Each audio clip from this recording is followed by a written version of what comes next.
çəkiliş öncəsi işə başlamazdan əvvəl mütləq ki, getdiyim məkanın tarixini, adət-ənənələrini, əhvalatlarını araşdırıb işə elə başlayıram. Amma bugün gəldiyim bu məkanın hər daşına, hər izinə çox yaxşı bələdəm.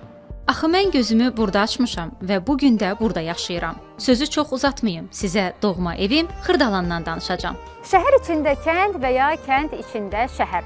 Əbəs yerə demirəm bu sözü. Bəlkə də bugün əksəriyyət Xırdalanı bir şəhər kimi tanıyır, çünki Xırdalanın sürətli inkişafı danılmazdır.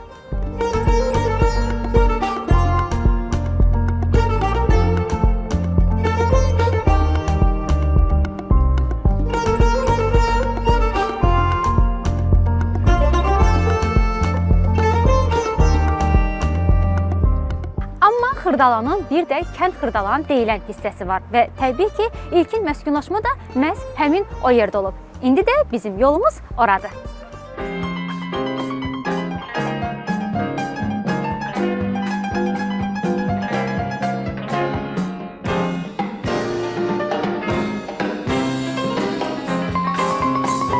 Bura kənd Xırdalan olan hissədir, yəni daha qədim olan hissə və bu yerlər 17-ci əsrin əvvəllərində salınıb. Gördüyünüz o təpənin ətəyində. Sovet dövründə şəhər tipli qəsəbəyə çevrilən, 2006-cı ildən etibarən isə şəhər statusu alan, hazırda olduqca müasir olan Xırdalanın tarixi əslində çox da qədim deyil.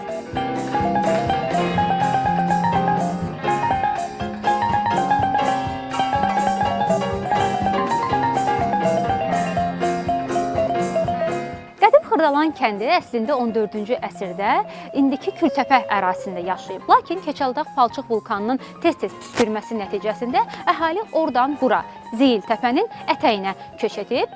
Bəli, bu təpənin adı Zeyil təpədir. Bu da onunla əlaqəlidir ki, zeyil xəstələri həmin bu təpənin torpağını zeyilə vuranda zeyil sağalarmış və hətta bu təpədə Zeyil piri adlı bir pir dolub vaxtilə.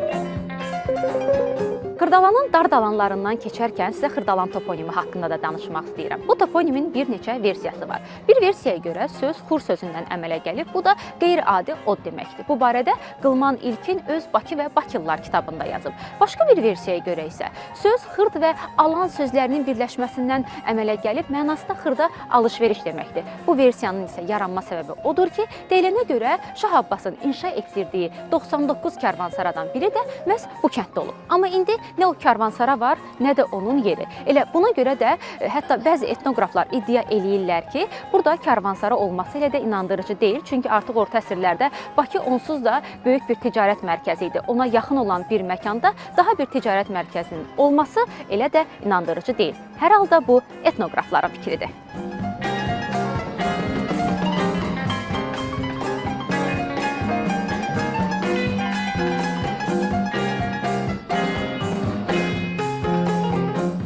İnandırıcı versiya isə odur ki, söz xır və dala sözlərinin birləşməsindən əmələ gəlib. Xır sözü Mahmud Qaşqarinin Divan-ı Lüğət-i Türk əsərində əkin sahəsi, əkin yeri mənasında işlədilir. Elə buradan da bu mənaya gəlinir ki, söz əkin sahəsindən dala deməkdir. Azərbaycanın bəzi bölgələrində də xır sözü bostan yeri, əkin yeri mənasında işlədilir və hətta Azərbaycan ədəbiyyatında da xır sözünə rast gəlinir. Məmməd Səid Ordubadi deyir ki, qurudu buğda, arpalar yandı. Otalaf bitdi, xırlar odlandı. Mirəsədulla Mirqasımovun bu kənddə büstünün olması təbii ki, təsadüfi deyil. Çünki o Xırdalanlıdır. Elə bu məqamda sizə Xırdalanın görkəmli insanlarının, şəxsiyyətlərinin adını çəkmək istəyirəm. Nəbi Xəzri, Oqtay Mirqasımov, Teymur Rızayev, Ağaseyn Cavadov. Bax, adlarını çəkdiklərimin hər biri Xırdalanlıdır.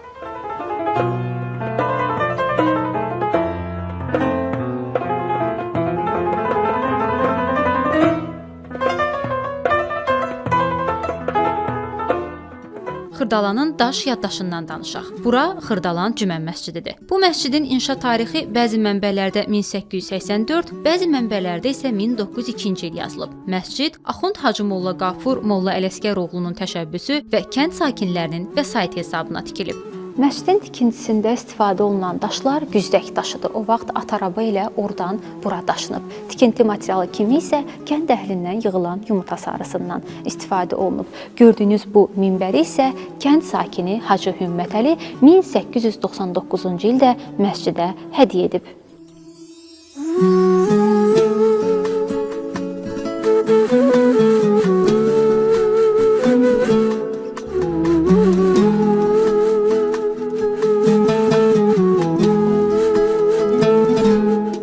Sovet dönəmində məscidin minarəsi də dağıdılır və minarənin daşlarını məktəb tikintisində istifadə edirlər. Söhbət hazırda Xırdalan kəndində olan 4 nömrəli məktəbdən gedir. Daha sonra 90-cı illərdən sonra məscid təbii ki öz fəaliyyətini bərpa eləyir. 1999-cu ildə isə indiki minarəsi inşa olunur. Hacımolla Qafur Axund mənim ulu babamdır. Nəcəf alimi olub, 25 il Nəcəfdə təhsil alıb, qayıdıb gələndən sonra Xırdalan Cümə məscidini inşa elətdirib. Ustalarım da arxitekturasında Ərdəbildən gətirmişdi. Ərdəbil ustaları, sənətkarlar bu məsciddə işləmişdilər. Qaynatası Mirzə Ələkbər ağa öz zamanəsinin müştəhidlərindən olmuş Mirzə Ələkbər ağa məscidi hal-hazırda Ərdəbildə də 36 sütundan ibarət məscid tikdirmişdir. Bizim bu məscid Ərdəbildəki tikilən, qaynatasının tikdirdiyi məsciddən daha balacadır. Növbəti gəldiyimiz ünvan Xırdalan hamamıdır. Bu hamam 1897-ci ildə Məşədi İmambaxşı tərəfindən inşa olunub və 1964-cü ilə qədər də hamam fəaliyyət göstərib.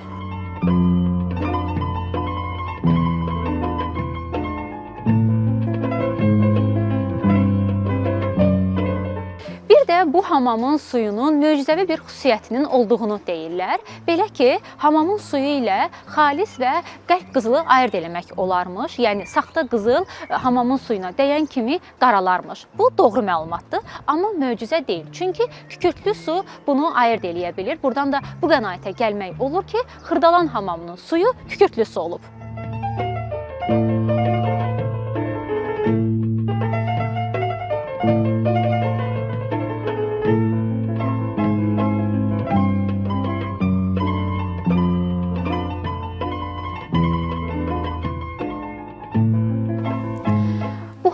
Düz 40 ildən çox fəaliyyət göstərməyib. Amma 2009-cu ildə kənd sakini Ağabala Xalıqov tərəfindən təmir olunub və bu hamam haqqında sevindirici məqam ondan ibarətdir ki, bugün Xırdalan hamamı Abşeron rayonunda fəaliyyət göstərən yeganə hamamdır.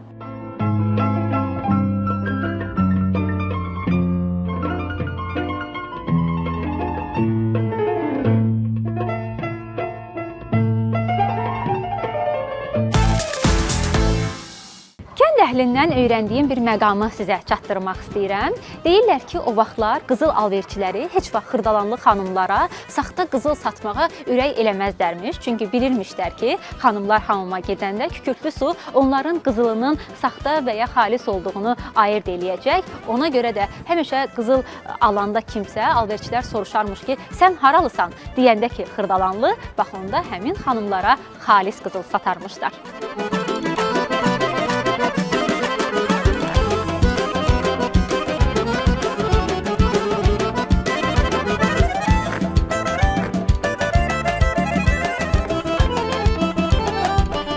Xırdalan 1930-40-cı illərdə Binəqədinin, 1950-ci illərdə Maşdağanın və daha sonra yenidən Binəqədinin tabeliyinə verilir, ta ki 1963-cü ilə qədər. 1963-cü il 4 yanvar tarixindən etibarən Xırdalan Abşeron rayonunun mərkəzinə çevrilir.